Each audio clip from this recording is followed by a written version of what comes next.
Welcome to the Go Beyond Disruption podcast, brought to you by the Association of International Certified Professional Accountants. Exclusive weekly conversations about how emerging tech is changing accounting, business, and finance. Now, more than ever, we all must think differently about what we do and how we do it. Being bolder, breaking conventions, going beyond the old comfort zones. It's Women's History Month, so all March we'll hear exclusively from female guest experts who have done just that. Women from around the world who are impressively ahead of the curve. Leading innovation in everything from blockchain to robotic process automation, artificial intelligence to human intelligence, data analytics to cybersecurity. Subscribe to this podcast for free. And together, we'll go beyond disruption. Welcome to the Go Beyond Disruption podcast. My guest today is Amy Vetter, and she is a CPA, technologist, keynote speaker, business owner, and yogi. Welcome, Amy. Where are you joining us from? Thanks for having me. I'm actually in Cincinnati, Ohio. And I hear it's very cold there at the moment. Oh, it's so cold. Well, thank you so much for joining us. And I'm really excited to talk to you today. We're going to talk about mindful technology, women in the profession. So let's get started. Great. When I hear mindful technology, it sounds like an oxymoron. Mindful and technology seem like opposing ideas. Tell me why you use them together. Basically, I did that because I have sat through a number of conversations and conferences, read lots of articles about how bad technology is and all the doom and gloom behind if you put technology in place that you'll lose your connection with other people and so forth. So there's definitely a portion of that that's true. But like anything, it's truly about how you implement something, not necessarily the technology itself. So to me, if you're going to utilize technology, which is really important in this day and age, we wouldn't be able to do this podcast if there weren't the right technology in place from different locations and so forth. So it enables us to get information out to people that was never available before. It enables us to do our work faster. What happens a lot of times when technology is put in place, and I've been a part of a number of technology implementations and consulting, not only with technology companies, but accountants that want to make this transformation, is the focus is on the technology. And the problem with that is at the same time you're implementing technology, you do need to think about the human experience. And that's where the mindfulness comes in, that it's not a straight push technology into an organization. There has to be another stream of the implementation thinking about what are the human effects of this technology? What kind of stressors can the technology create that we need to alleviate in the organization? Who are we going out and seeking how they're feeling about the technology or the implementation? And what are their fears around it so that you can combat that as you're putting technology in place. So I purposely put these two words together that don't necessarily go together so that we start thinking about it a little bit differently, that when technology is put into place the right ways and ethical ways, we actually create more human connection than less. But it takes just as much effort and a plan than selecting the technology and putting it in place itself. Right. And I think that's often a second thought for people. It's not the first thought. So I had another question for you. Amy, I see you're a CPA and a yogi. This also feels a bit like an oxymoron to me. I know for many of us, when we imagine the stereotypical yogi and then what we think about what is a typical CPA, those two ideas are pretty different. How does your yoga practice inform your approach to your profession? And then how does being a CPA inform your yoga practice? Yoga came into my life in my early 30s. I wish that it had been in my life earlier, but I also think many times things come in your life when you're ready for it. So it might have not been the right time earlier, in my awareness of how it can help in my life and help the people around me. being a CPA, we drive ourselves very, very hard. No matter if we're working in a firm, if we're working in a corporation, the demands on a CPA are high. Whether it's keeping up with deadlines, people's expectations, the expertise that we have to constantly strive for, that we can never rest on what we knew when we graduated from college, that things are constantly changing, whether it's technology, regulation, and so forth. This disruption that happens in our lives is something that becomes a stressor because we want to keep our career moving forward. We want to keep being the best at what we can be at. And a lot of times what happens is people put their heels in the sand because it just becomes overwhelming. And I definitely had that moment in my own career when I was a partner in a CPA firm in my early 30s, that everything kind of came to a crashing stop of, I don't know about the stress. I'm not really clear on my goals anymore and what I'm doing and so forth. And that's really when yoga came into my life at that point in time. And I started realizing that I wasn't taking enough time for myself, that we're so focused on the work that we do. And because we work such long hours, we don't take a lot of time for ourselves because then we feel bad with our family if we take time away from them as well. Starting my yoga practice, I really realized being alone with my thoughts, with how I feel, was really, really important. Now, sometimes it doesn't feel good at all. It takes, courage to keep coming back and going through, whatever you need to recognize. But that is what yoga teaches you, is where you need to step back and pause, whether it's in your workday, whether it's in your career, your life, your family, whatever it is, to really take stock of how you feel. So it's not necessarily whether yoga is the thing for you. Yoga is the thing that worked for me, but it could be painting, it could be knitting, whatever those things are, that gives you that release so that you can actually be able to notice how you're feeling and take action on it. And what that means is whatever things that you need to do in your life so that you're not at work being so stressed out that you're impatient with people. Maybe it's your staff, maybe it's your clients. And when that's happening because you get that look from people like, oh my goodness, what is her problem? And that's when you've got to take stock and observe, like, okay, there's something off here. I need to shift. And that takes time. That takes work. But I have realized, for me at least, that it's been a very important skill that I constantly develop. It's not something you learn once and then you got it. It's that constant work and awareness of yourself so that you can be better for the people around you. Right. That's why they call it a practice. Yes, exactly. I have had a yoga practice from time to time, and I quite enjoy it. I had a shoulder injury, so I've been off the mat, and I'm looking forward to getting back. But I wonder, was it hard for you when you first started your practice to actually stay in the room and stay on the mat and not spin about what's going on back at the office? Was that a challenge? Absolutely. But the biggest thing that I tell people about whatever activity you choose for yourself that helps you with detaching from your day is that you need to let people know why you're doing it.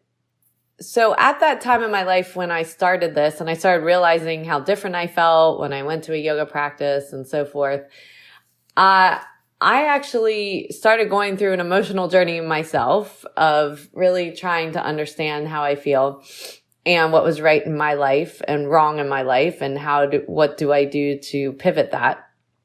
But one of the most important things at that time that I did was talk to my husband about it. And I think a lot of us, especially women, I'll say, is we take a lot on. We take a lot on with our careers, with our family, children, and we leave little time for ourselves. And that's when we start bursting. That's when it becomes too much. And the problem is we don't necessarily talk to people about it because we might feel insecure about feeling that way as well, or that we're never good enough, or we compare ourselves to others and so forth, rather than admitting when we feel off. And when we can be vulnerable and actually talk to the people around us, whether that's your friends, your coworkers, your family, it makes it better for you, because the thing is, when I went to yoga and I was working long hours and I wasn't coming home, I wasn't sitting there feeling guilty about it because my husband understood why I was there. Now, if you don't communicate with the people around you of why you're doing the things that you're doing, people start going, well, I can't believe Amy decided to go to yoga instead of coming home. Instead of them understanding what your journey is and how they can be a part of it with you. Yes, that's good advice, to be vulnerable and to be courageous and tell people why you're making the choices you're making. So my next question is about change. Obviously this podcast is called Go Beyond Disruption, and we have lots of disruption and change all around us. And many of us bring a fear to those changes. Mm-hmm. And whether we're accountants or we work in marketing communications or our teachers, whatever jobs we might have right now, automation is going to change how we do our jobs dramatically in the next few years. Why is fear of change dangerous? Fear of change can be both. It can be negative or positive. It's how you decide to go about it, right? So this goes back to the mindfulness discussion we talked about. So many people immediately are worried about themselves when change is happening. It's a natural human condition. It's nothing special about one person versus the other. And I think when we realize that everybody's going through it, it's not just you or me, that is one of those things that can help us through that process. But it's really important to recognize yourself or others, if you're leading the change or you're one of the people that are a part of it. Are you a person that is holding back change and disruption?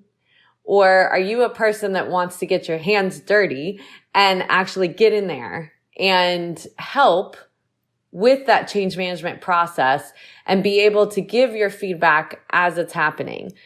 Just like I was talking about with my husband, with my own yoga journey, when we are going through any type of disruption in our work, careers, and so forth, getting that community of support around you, especially if you are an implementation leader, is so important, where you can take people's feedback as you go. And what happens is that you're going to get even better ideas because these are the people closest to the work, right? They're in the details. There's nothing worse than someone implementing something that has never done the work that you do, and they force you into something and you're like, well, it doesn't do these 15 things, and now I can't get my work done, or it's making it harder.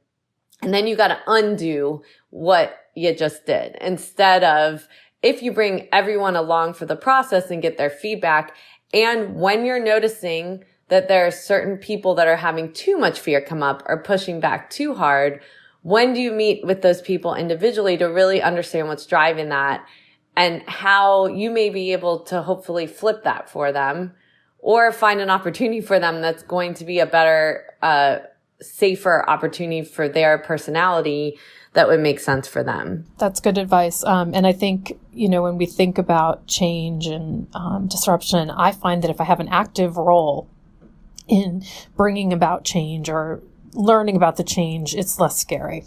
Well, and you also become an ambassador of it. When you're involved within the process, rather than it being pushed on you and your opinion doesn't matter, but when you feel like you're contributing and they're taking in your feedback, now you're going to tell other people, well, this is actually going to be really cool, what we're doing, rather than being like, I don't know what they're doing. I'm not sure I like it.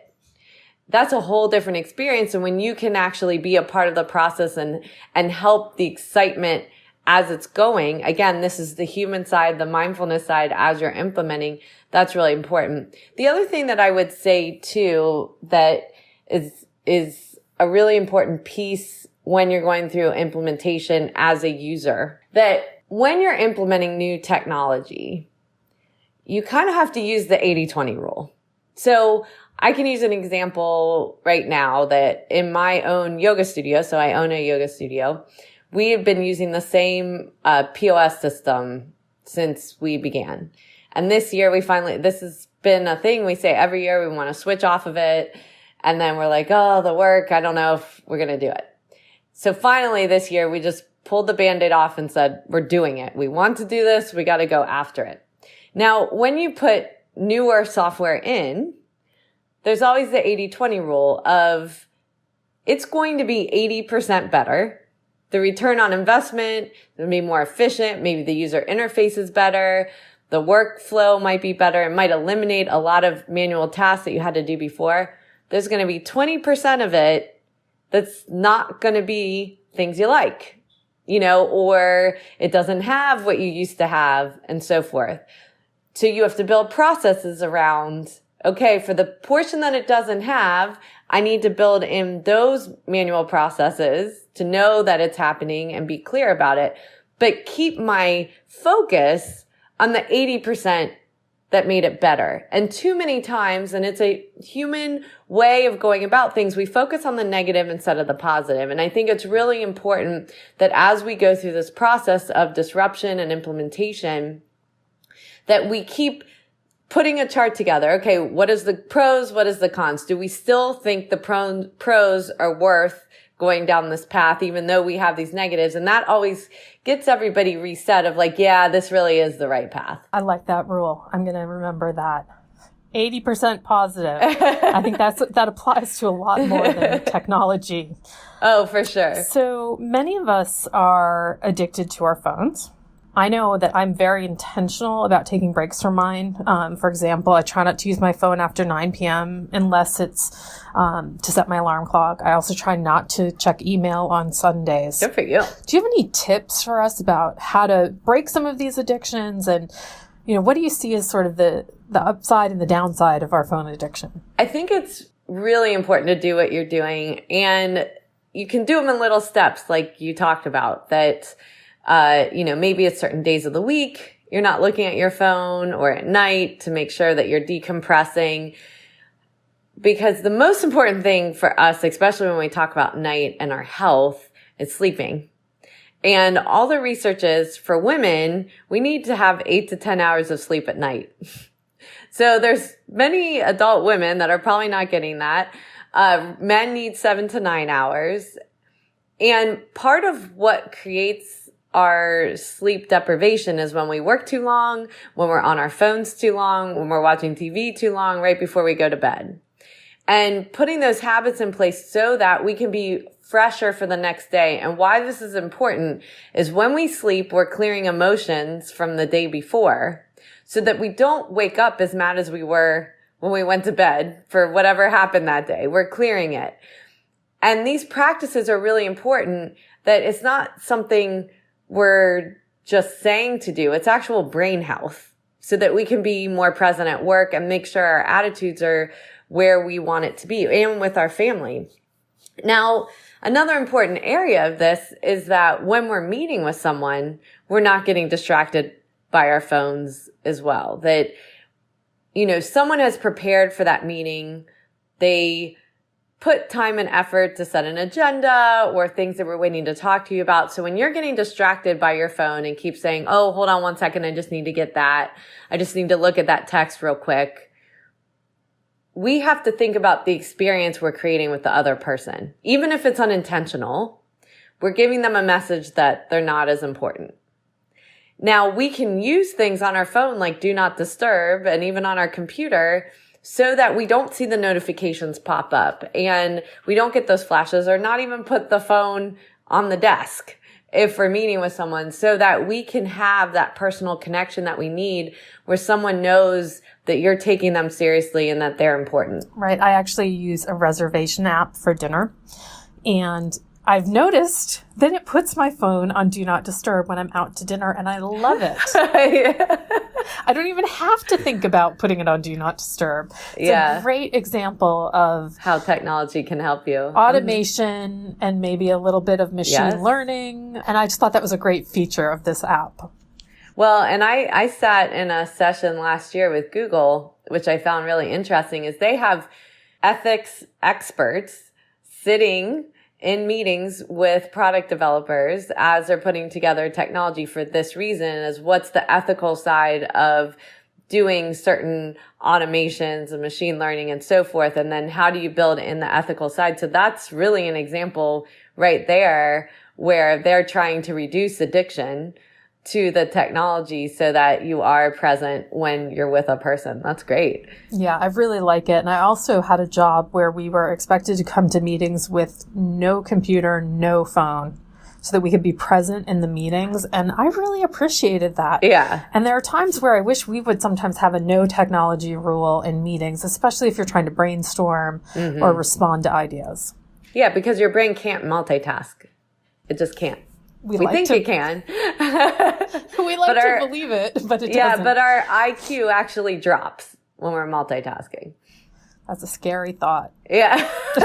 Especially for the moms out there, right? Yeah. We're all trying to make dinner, talk to our kids, schedule meetings all at the same time. And I'm sure that's a fast way to burn your dinner.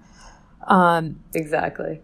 So I wanted to ask a little bit about, I know you have something you call the B3 method. Can you tell us a little bit about that?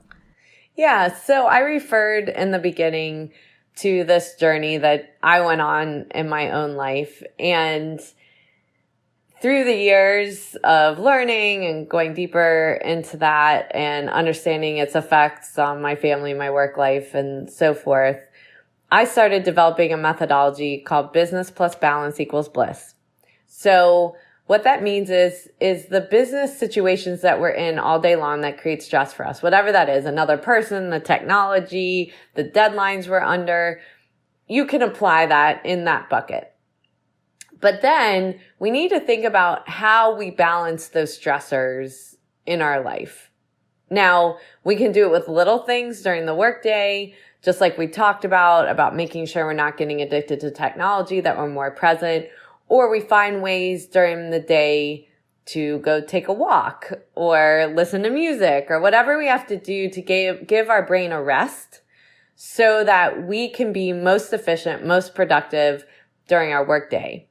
And that's why the stressors plus the balance equals bliss. And bliss is the maintenance of happiness. And this is a really important thing, that it doesn't mean you achieve bliss and then you're good.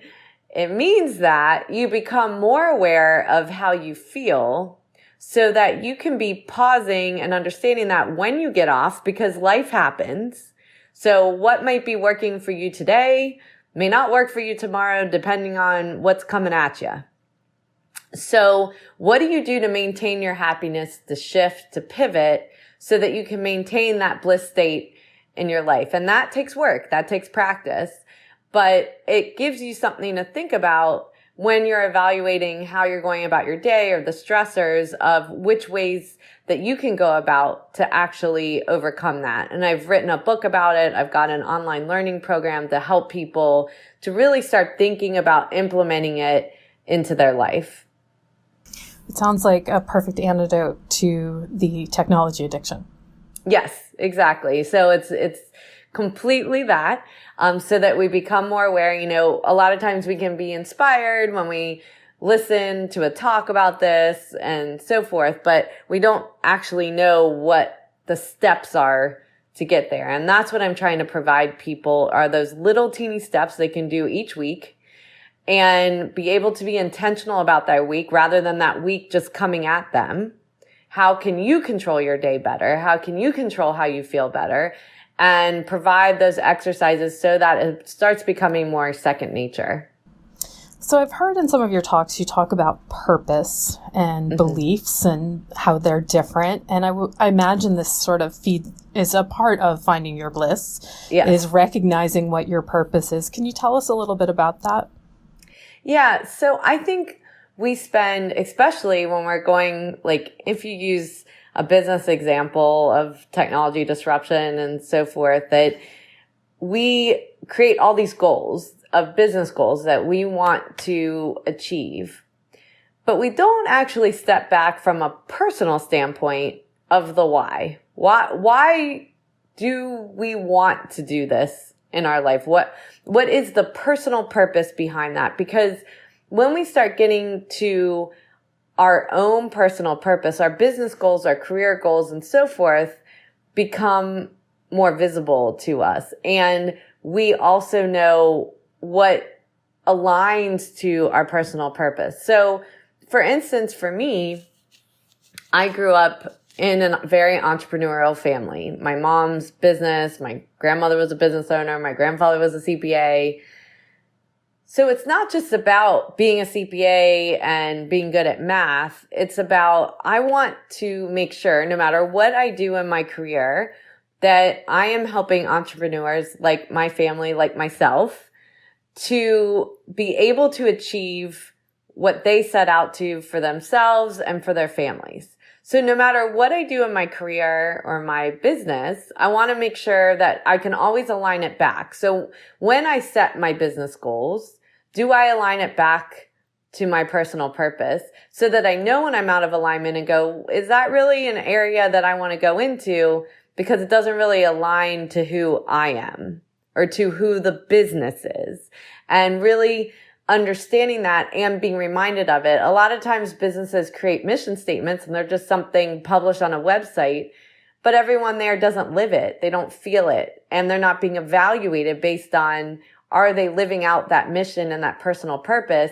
And then if they are, they know if their business goals are aligning back to it to make sure that they're always achieving what they set out to do. Yeah, I think setting a purpose and getting clear on your purpose is just so important to happiness in all aspects of your life. Mm-hmm. Because we can't say yes to everything.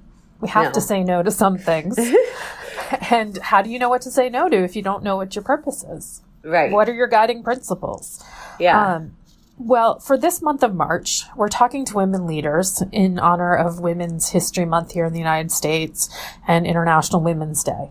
So I wanted to sort of start talking a little bit about women and why is it important for women to support women? A lot of times when we look, let's take the accounting profession. We look at the numbers in the accounting profession. For the women that go through accounting, we know of the total people graduating in the accounting profession, over 50% are women. So we start out at an even keel. As we start going through manager level, partner level, VP level, and so forth, this starts dropping to 20% and below at the leadership level. Now, a lot of times what happens is men get a big blame for this, which men have to be mindful of this and make sure that they're keeping it top of mind when they're trying to groom women and so forth. So I'm not saying it's not a male responsibility. However, I don't think there's enough discussion on what the female responsibility is in this paradigm as well. Because, and this is a belief of mine, but because we don't see as many women at the top, what happens is more women become competitive with each other rather than supporting each other on the way up and realizing they can change that percentage together. We are so busy with our careers, with our families and so forth. When we go into work, we're like, we're going to get this done. We're going to do this ourselves. But men go in very differently, setting up their network. I call it their pack. A lot of times, they come into an organization as a leader and then soon their pack follows in to that organization. But women, we think we can do it all ourselves. We're not actually looking up to create that network many times and who we can support up and down. So this doesn't just go one way. That we talk a lot about mentors and so forth, and that means a one-way thing many times versus how do I help the woman leader and how does the woman leader help someone underneath them? There's a responsibility on both sides because if the person that's not a leader, that's a woman, is tearing down the one woman leader there is, then they're not helping the paradigm of getting more women in a leadership position. And if the woman leader isn't finding those women to pull up the ranks and push into other roles when they see opportunities, then they're not serving as well other women as a community. When we change this perspective of what's our responsibility to each other to change this, I think we can make a much greater change together than just waiting for the outside world to do it. So if you had a tip for our listeners, whether they're women or men, to help better support women in the profession, you sort of said it, but if we could really kind of put it in a little nugget, a little talking point for our audience, what would be your one piece of advice? I would say, first off, to seek your mentors. So don't just wait for someone to assign you a mentor. You need to look for the people that you think are who you'd want to be one day, or the skill sets you want to push yourself to have. As a leader, doing the same thing, opening your eyes and looking around you, which women that you see as staff or seniors and so forth, could you see that there's opportunity for them and groom them? And realize that you are in the place that you are supposed to be. And what I mean by that is I read this article once, and it was about a yoga instructor that I follow. Her name is Sean Korn, if anyone does yoga. But she's a nationally known instructor. And it was an article about her collaborating with this younger yoga instructor on this charity mission.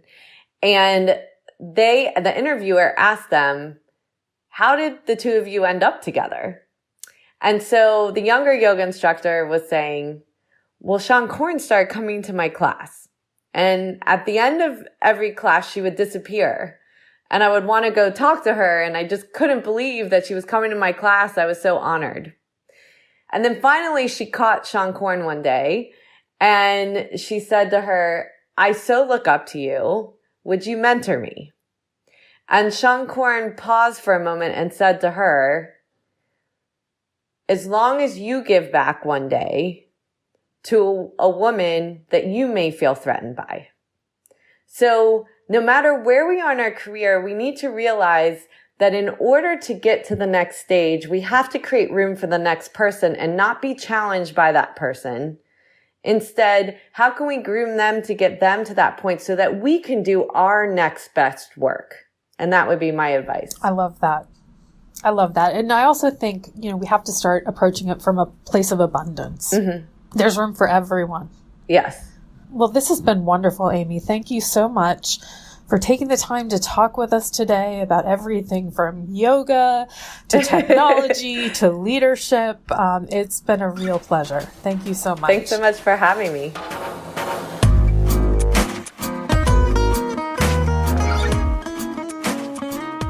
Thanks for listening to this special episode of Go Beyond Disruption, highlighting trailblazing women in the tech sphere. This podcast is brought to you by the Association of International Certified Professional Accountants. For more information about today's topic, search for us online using keywords Go Beyond Disruption. Feel free to share your thoughts with us on social media using the hashtags Human Intelligence, Go Beyond Disruption, or AICPA Women Lead. This podcast is designed to provide illustrative information with respect to the subject matter covered and does not represent an official opinion or position of the Association of International Certified Professional Accountants or any of its subsidiaries or affiliates. It is provided with the understanding that the association, its affiliates, and subsidiaries are not engaged in rendering legal, accounting, or other professional services. If such advice or expert assistance is required, the services of a competent professional person should be sought. The association, its subsidiaries, and affiliates make no representations, warranties, or guarantees as to and assume no responsibility for the content or application of the material contained herein and expressly disclaim all liability for such damages arising out of the use of, reference to, or reliance on such material. On such material. On such material. On such material. On